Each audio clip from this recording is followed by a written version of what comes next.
The Lumberjacks, they go left to right across your screens and radios. The Hawks, the other direction. It's Lawrence across from Morick. Game 3's underway with a face-off win by the Hawks. But here's McLaughlin back down the ice. Lawrence splits the defense, takes it away. Fired on, Casey the save. Rebound loose, swiped away, but kept in by the Russian, Ivan Ryabkin. Compton far side, both goalies perfect. But here's Barry looking to change it. Down for Jack Christ. Now Van Blaricom out for Stewart. Caught up in the feet of Ramos. It comes out to Toll. His shot goes wide, and it's back up with Barry. Now Hawkins near side. Up top, Compton fired. Blocked by MVB. On the near side, Hawkins thrown out in front.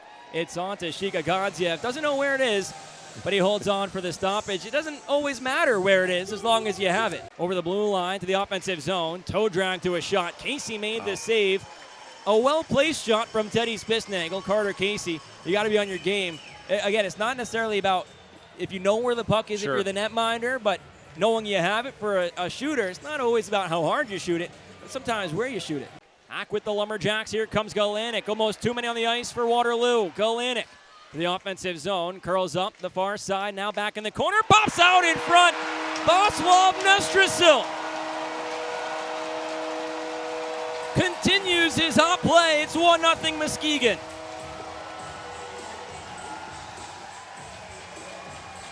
A great play. I believe it was Galanik there, took advantage of the bad change there. I think they didn't want to get the penalty, right? So they're both standing by the bench, allowed him to go down the ice, comes back around, and then Nestrasil knows where to go. Go to the net. Galanik makes a great pass across the crease and gives the Lumberjacks a 1-0 lead. The race won by McMorrow. He continues the offensive end. Thrown out in front. Townsend the chance. Net comes off. It's Moorings as Godziev made the save. Townsend ended up on his backside, and the face-off will end up in the neutral zone. Our first stoppage of the second period, 1 minute and 5 seconds into it. Yeah, that McMorrow speed. Look at he's so fast. He knows that the D pushes back. He stops, gives himself a little time, and then finds Townsend in his skates. So tough little play for him to get that too tight a space. Loses a skate blade there, and the puck, like you said, will go out to center ice. But the speed there. To the near side, Ramos on his forehand. Now Davatilla fired on. Godziev able to get it with his shoulder. Up top, Houston. To the near side, Ramos inside the circle. Fires on. Great screen in front by Morick, but Shika Godziev saw it and holds on in the glove. I mean, it's getting to the point where they're almost daring. He's daring them to shoot because he's had every answer. That Ramos made a great pass across. But Godziev got across, and then the second time he used the screen in front. Godziev found a way to find the puck, put it right in his glove. He's had an answer for everything Waterloo's thrown at him. It's chipped down the ice onto Godziev. He'll hold on. Townsend collided with him. I don't think we're going to get anything from the officials.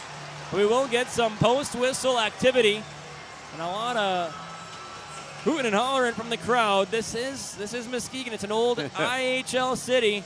They love that kind of hockey here at the old LC Walker. Yeah, I'm not sure what. I think it was Townsend that was going in for that puck. I'm not sure what he could have done. You know, Godziev's coming out for it. Kind of a, like I said, kind of a nothing play. It looked a lot worse than it was here, but a simple flip there from Jet, almost like trying to do a 60-degree wedge.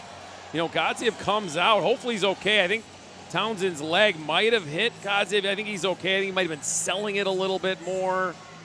But I don't see, I think everything out of this will come out even, if anything. Well, there are guys going to the box, and it's Teddy Townsend. Wow. I don't know about that one. That's a tough call right there. It's tough for the referees, too, because there's head contact, but, you know, players in a tough position there going after the puck.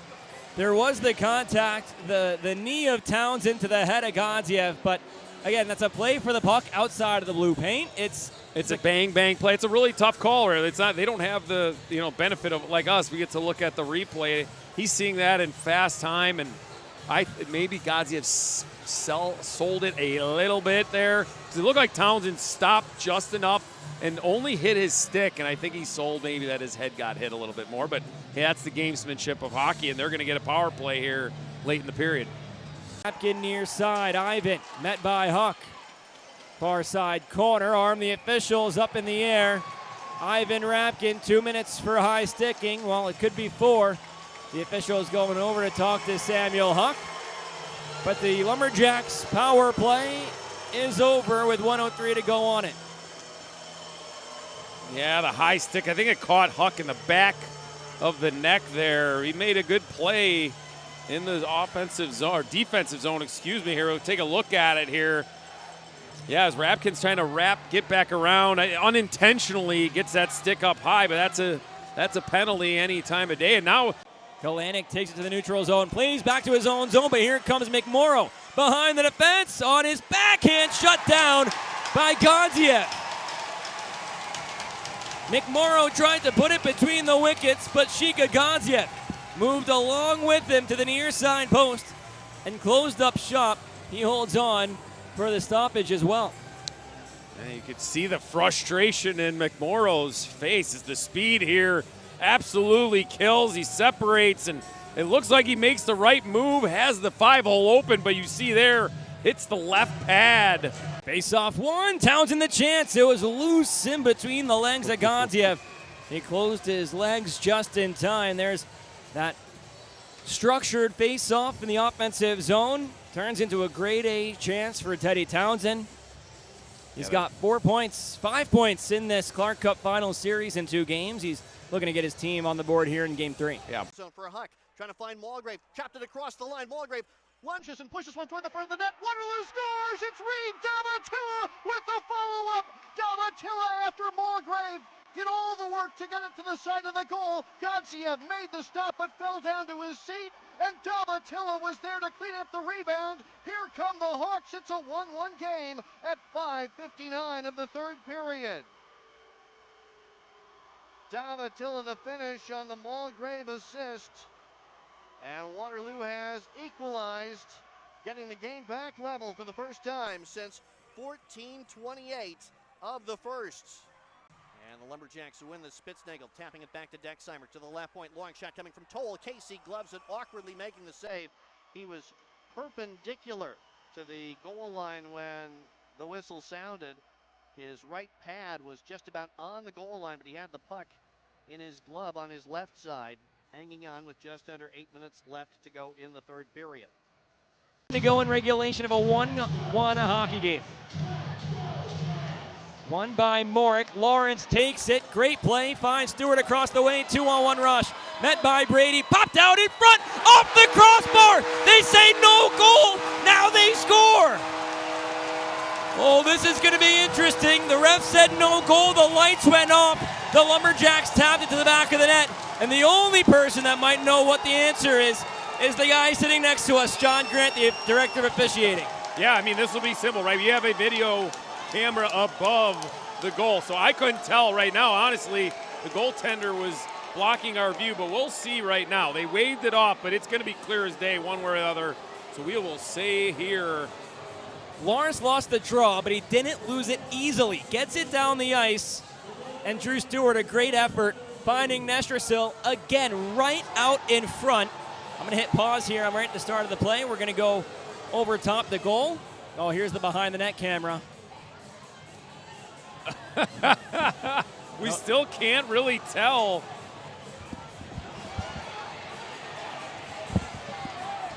So here we have it up here. This is the look right here that'll tell you no goal. No That puck did not goal. go into the net. And now I've got to imagine once the lights go off, the play's over. That is inches away from being what would be the game-winning goal. Just 2:02 to go in the third period. Nestrasil looking for his second of the game. Yeah, give credit to the referee, Frazier. I think it was Frazier down there.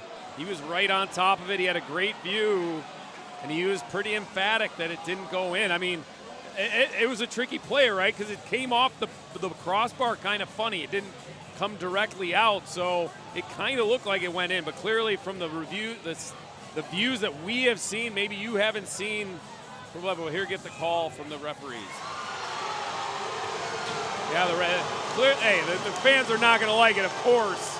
They didn't get to see the view we had. It clearly did not go in the net, and we'll play on. But it's funny, though. Now you've had 2-3 chances where the Muskegon Lumberjacks have created chances on the transition play out of their zone, and that's something that Waterloo is going to have to be very cognizant of as we get here. With only 2 minutes left in the game, and if we go to overtime.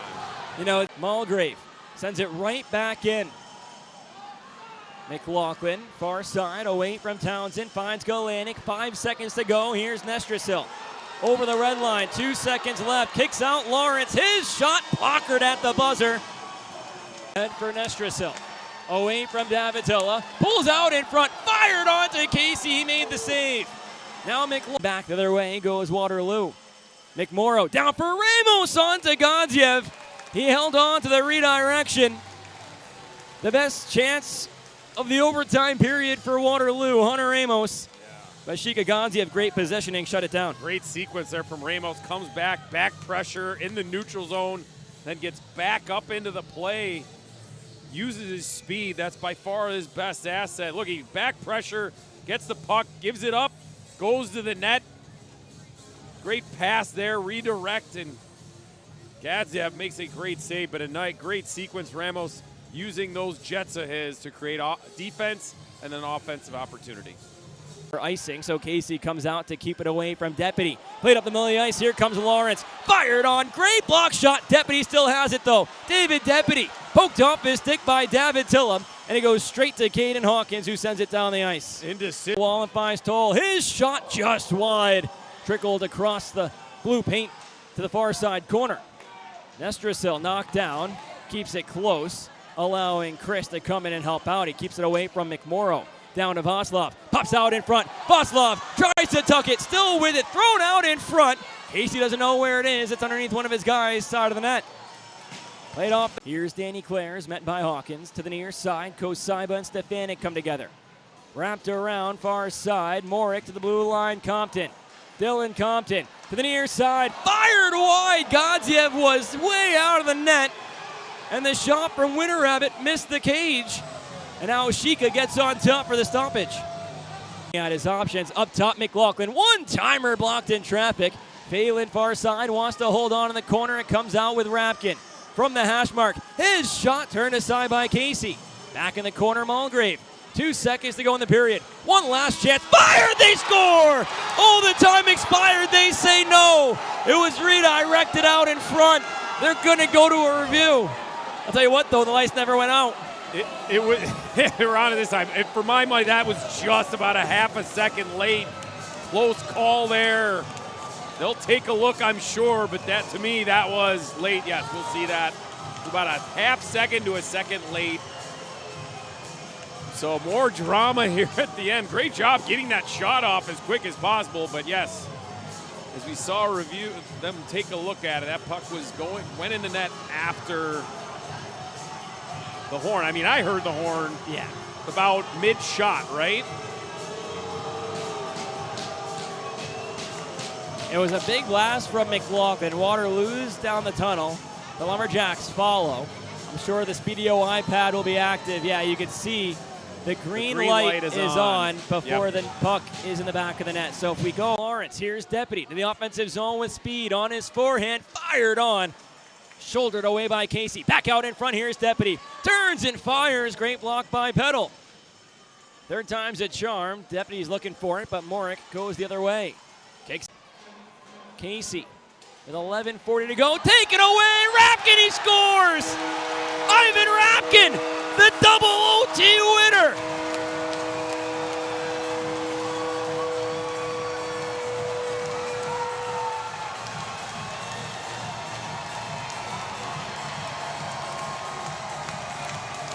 We talked about the attention to detail. And Corner Casey, who's played a phenomenal game. Ivan Ryabkin hard on the forecheck, takes it away. We've talked about his playing the puck. He freezes the puck often.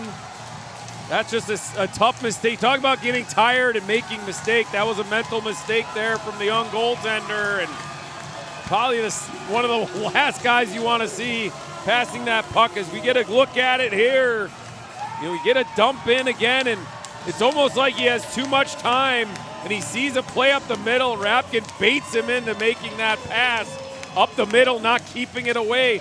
You talk about with defense, like, right, don't keep keep the puck out of the middle of the ice. And right here you see it as he delays and he looks, he sees up the middle's open, not so fast. Ivan Ryabkin gets his stick on it and puts it into the back of the net, and we have a 2-1 series lead, and that sets up for unbelievable tomorrow night at home.